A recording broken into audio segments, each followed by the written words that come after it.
So, I think we're ready. Let's do this. Slippers.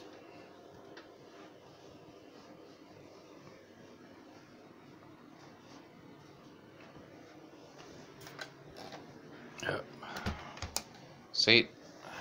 Oh, let's close the door. Yep. No witnesses. Ready? Almost.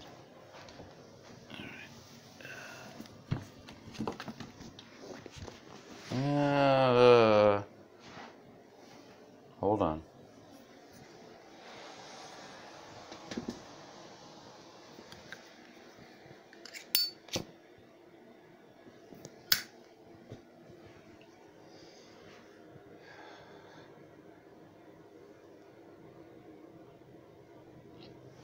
Ready?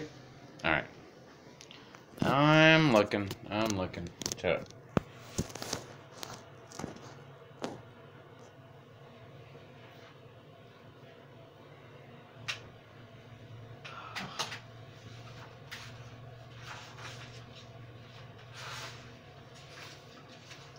I don't know how well you can hear me. Alright. So, The Pilot by James Fenimore Cooper.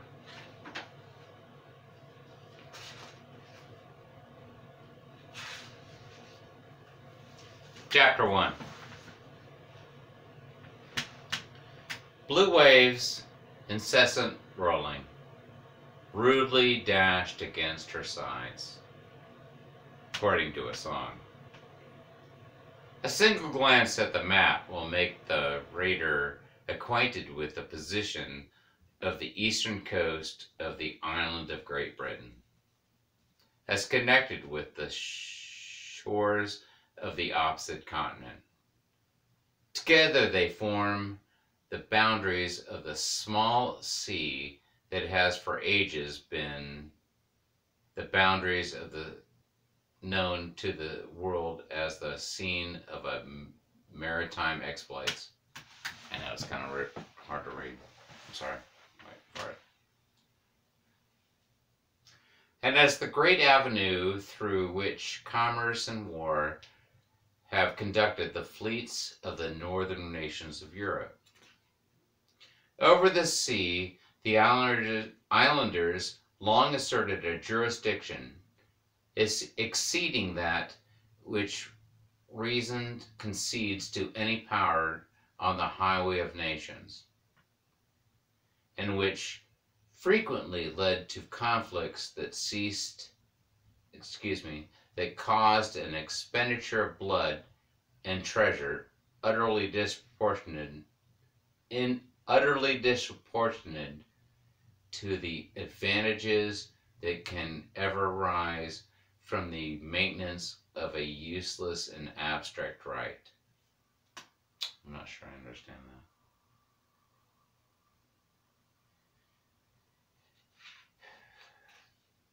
that. It is across the waters of this disputed ocean that we shall attempt to conduct our readers, selecting a period for our incidents that has a peculiar interest for every American, not only because it was the birthday of his nation, but because it was also the era when reason and common sense began to take place of custom and feudal practices in the management of the affairs of nations.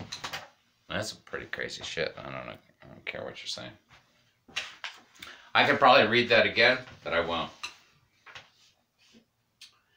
Soon after the events of the Revolution had involved the kingdoms of France and Spain and the Republic of Holland in our quarrel, a group of laborers was collected in a field that lay exposed to the winds of the ocean. On the northeastern coast of England, these men were lightening their toil and cheering the gloom of a day in December by uttering their crude opinions on the political, aspects of the times. The fact that England was engaged in a war with some of her dependencies on the other side of the Atlantic had long been known to them. After the manner that faint rumors of distant and uninteresting events gained on the on the ear, but now that nations with whom she had been used to battle were armed against her in the quarrel. The din of war had disturbed the quiet even of these secluded and illiterate rustics. I think that's Maine, man. The principal speakers on the occasion were a Scotch drover who was waiting the leisure of the occupant of the fields, and an Irish laborer who had found his way across the channel, and thus far over the island in quest of employment. The niggers wouldn't have been a job at all for old England, letting alone Ireland, said the latter. If these French and Spanishers hadn't been troubling themselves in the matter, I'm sure it but a little reason I have for thanking them. If a man is to cape as sober as a priest at mass, for fear he should find himself a soldier, and he knowing nothing about the same. Hoot! Morning! You can but little of raising an army in England if you make a drum of whiskey keg, said the drover, winking at the listeners. No! In the north they ken a gathering of the folk and follow the pipes as graciously as ye would journey Kirkwood o'er a Sabbath morn. I've seen the names of a Hieland Rajmont on a small mit paper that ye might cover with a leady hand. They wore a Camerons and MacDonalds, though they paraded 600 men. But why have ye gotten here? That chield hat and wear a likening to the land for a seafaring body, and if the bottom of the sea be anything like the top of it, he a great danger of shipwreck. This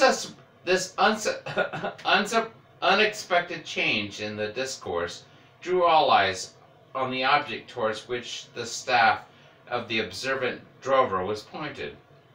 To the utter amazement of every individual present, a small vessel was seen moving slowly round a point of land that formed one of the sides of the little bay to which the field the laborers were in composed their other. There was something very peculiar in the externals of the unusual visitor, which added in no small degree to the surprise created by her appearance in that retired place. None but the smallest vessels, and those rarely, or as long intervals, a desperate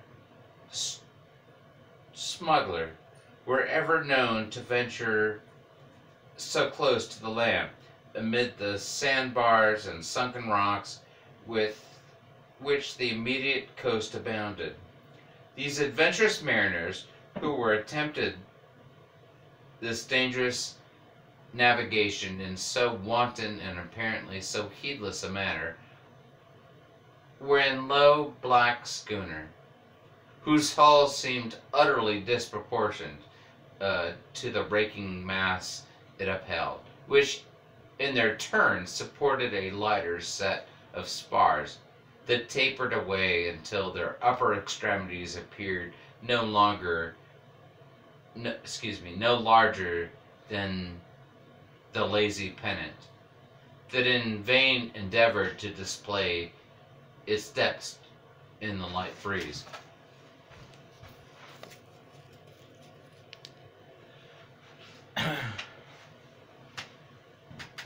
The short day of that high northern latitude was already drawing to a close, and the sun was throwing his parting rays obliquely across the waters, touching the glooming waves here and there with streaks of pale light.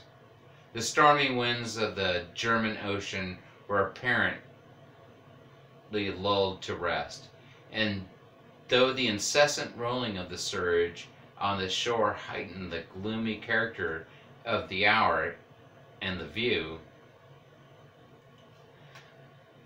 the light ripple that ruffled the sleeping billows was produced by a gentle air that blew directly from the land.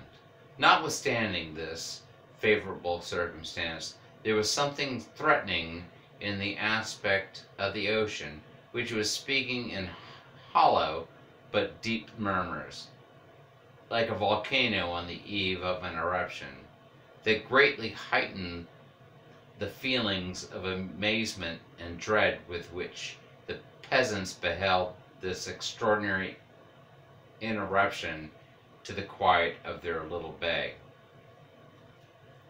With no other sails spread to the action of the wind than her heavy mainsail, and one that those light jibs that projected far beyond her bows, the vessel glided over the water with a grace and facility that seemed magical to the beholders, who turned their wondering looks from the schooner to each other in silent amazement.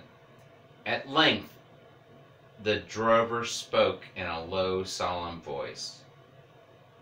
"He's a hold, chield, that steers her, and if that bit craft has wood in her bottom, like the brightness that play between Lurn and the Frith at Leith, he's in mair danger that a prudent man could wish. Aye!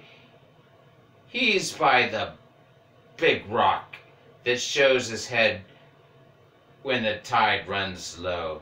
But it's no mortal man can steer long in the road he's journeying and not speedily finding land with water about it."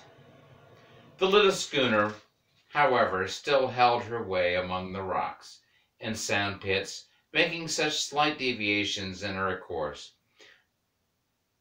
as proved her to her under the direction of one who knew his danger,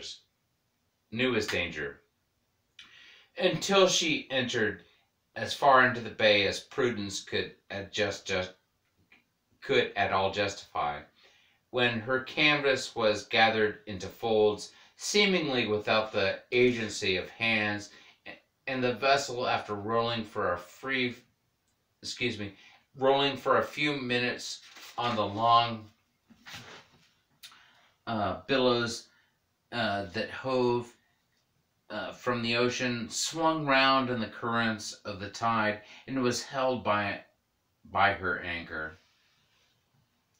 The peasants now began to make their conjectures more freely concerning the character and object of their visitor, some intimating that she was engaged in contraband trade, and others that her views were hostile and her business war.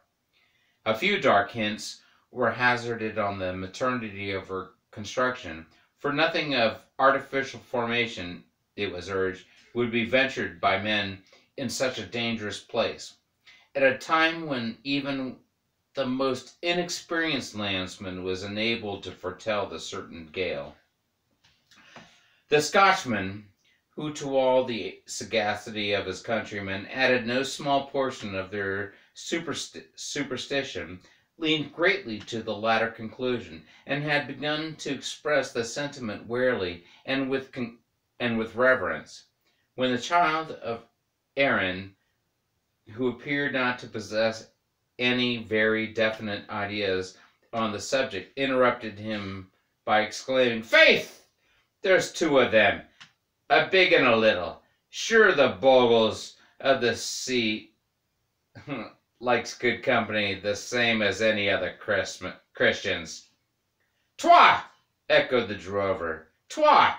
Ill luck bides some of ye twa craft a sailing without a hand to guide them in sic a place as this. Our eyesight isna guide enough to show the dangers bodes evil and to think a look thereon. What? She's gnarling yearling. The tether. Look, mon. Hick, she's a gallant boat and gart." He paused, raised his pack from the ground, and first giving one searching look at the objects of his suspicions, he nodded with great sagacity to the listeners, and continued as he moved slowly towards the interior of the country. "I shouldna wonder if she carried King George commission about her. Weel, I will journey upward to the town, and hae crack with the good mon, for the craft a superstitious aspect and some bit thing will nab a mon quite easy, and the big world and us no feel where we're in her." This sagacious warning caused a generous movement in the party, for the intelligence of a hot press was among the rumors of the times. The husbandmen collected their implements of labor and retired homewards, and though many a curious eye was bent on the movements of the vessels from the distant hills, but very few of those not immediately interested in the mysterious visitors ventured to approach the little rocky cliffs that lined the bay. The vessel that occasioned these cautious movements was a gallant ship, whose huge hull, lofty masts, and square yards loomed in the evening haze above the sea, like a distant mountain rising from the deep.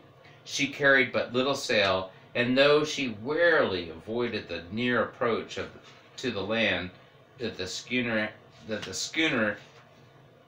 had attempted, the similarity of their movements was sufficiently apparent to warrant the conjecture that they were employed on the same duty. The frigate, for the ship belonged to the class of vessels, floated across the entrance of the little bay, majestically, in the tide, with barely enough motion through the water to govern her movements, until she arrived opposite to the place where her consort lay, when she hove up heavily into the wind, squared the enormous yards on her mainmast, and attempted, in counteracting the power of her sails by each other, to remain stationary. But the light air that had at no time swelled her heavy canvas to the utmost began to fail, and the long waves that rolled in from the ocean ceased to be ruffled with the breeze from the land. The currents and the billows were fast and sweeping the frigate towards one of the points of the estuary, where the black heads of the rocks could be seen running far into the sea. And in their turn, the mariners of the ship dropped an anchor to the bottom and drew her sails in festoons to the yards. As the vessel swung round to the tide, a heavy ensign was raised to her peak, and a current of air opening. For a moment, its folds, the white field, and red cross that distinguished the flag of England were displayed to the view. So much even the wary drover had loitered at a distance to behold. But when a boat was launched from either vessel, he quickened his steps, observing to his wondering and amused companions that "thae craft were the giver mair bonny to hic on than to abide we." A numerous crew manned the barge that was lowered from the frigate, which, after receiving an officer with an attendant youth, left the ship, and moved with a measured stroke of its oars direct towards the head of the bay. As it passed at a short distance from the schooner, a light whaleboat, pulled by 4 athletic men, shot from her side, and rather dancing over than cutting through the waves, crossed her course with a wonderful velocity. As the boats approached each other, the men, in obedience to signals from their officers, suspended their efforts, and for a few minutes they floated at rest, during which time there was a following dialogue. "Is the old man mad?" exclaimed the young officer in the whaleboat, when his men had ceased rowing. "Does he think the bottom of the Ariel is made of iron, and that the rock can't knock a hole in it? Or does he think she is manned with alligators who can't be drowned?" A languid smile played for a moment around the handsome features of the young man, who was rather reclining than sitting in the stern sheets of the barge as he replied, "He knows your prudence too well, Captain Barnstable, to fear either the wreck of your vessel or the drowning of her crew. How near the bottom does your keel lie?" "I am afraid to sound," returned Barnstable. "I have never a heart to touch a lead line when I see the rocks coming up to breathe like so many porpoise." "You are afloat," exclaimed the other, with a vehemence that denoted an abundance of latent fire. "Afloat!" echoed his friend. "Aye, the little Ariel would float his air." As he spoke, he rose in the boat, and lifting his leathern sea cap from his head, stroked back the thick cluster of black locks which shadowed his sunburnt countenance, while he viewed his little vessel with the complacency of a seaman who was proud of her qualities.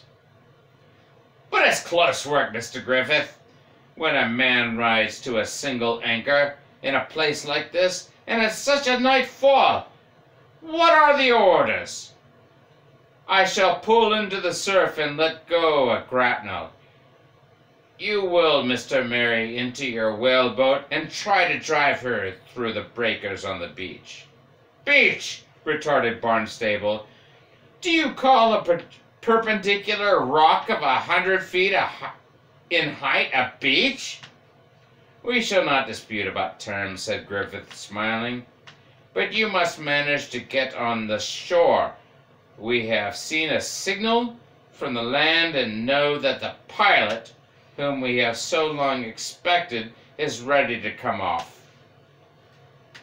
Barnstable shook his head with a grave air, as he muttered to himself, "This is droll navigation. First we run into an unfrequented bay that is full of rooks and sandpits and shoals, and then we get off our pilot. But how am I to know him? Mary will give you the password and tell you where to look for him. I would land myself, but my orders forbid it. If you meet with difficulties, show 3 oar blades in a row, and I will pull in to your assistance. 3 oars on end, and a pistol will bring the fire of my muskets, and the signal repeated from the barge will draw a shot from the ship." I thank you," said Barnstable carelessly. I believe I can fight my own battles against all the enemies we are likely to fall in on this coast. But the old man is surely mad. You would obey his orders if I were here, and you will now please to obey mine, said Griffith, in a tone that the friendly expression of his eye contradicted. Pull in, and keep a lookout for a small man in a drab peacoat. Mary will give you the word. If he answer it, bring him off to the barge. The young men now nodded familiarly and kindly to each other, and the boy, who was called Mr. Merry, having changed his place from the barge to the whaleboat, Barnstable threw himself into a seat, and making a signal with his hand, his men again bent to their oars. The light vessel shot away from their companion and dashed in boldly towards the rocks. After skirting the shore for some distance, and in quest of a favorable place, she was suddenly turned, and dashing over the broken waves, was run upon a spot where the landing could be effected in safety.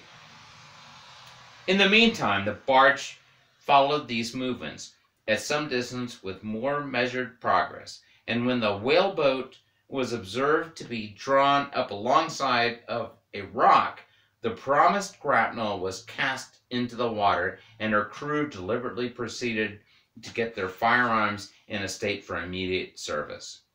Everything appeared to be done in obedience to strict orders that must have been previously communicated, for the young man, who has been introduced to the reader by the name of Griffith, seldom spoke, and then only in the pithy expressions that are apt to fall from those who are sure of obedience. When the boat had brought up her grapnel, he sunk back at his length on the cushioned seats of the barge, and drawing his hat over his eyes in a listless manner, he continued for many minutes apparently absorbed in thoughts altogether foreign to his present situation. Occasionally he rose, and would first bend his looks in quest of his companions on the shore, and then, turning his expressive eyes toward the ocean, the abstracted and vacant air that so often usurped the place of animation and intelligence in his countenance, would give place to the anxious and intelligent look of a seaman gifted with an experience beyond his years. His weather-beaten and hardy crew, having made their dispositions for offense, sat in profound silence, with their hands thrust into the bosoms of their jackets, but with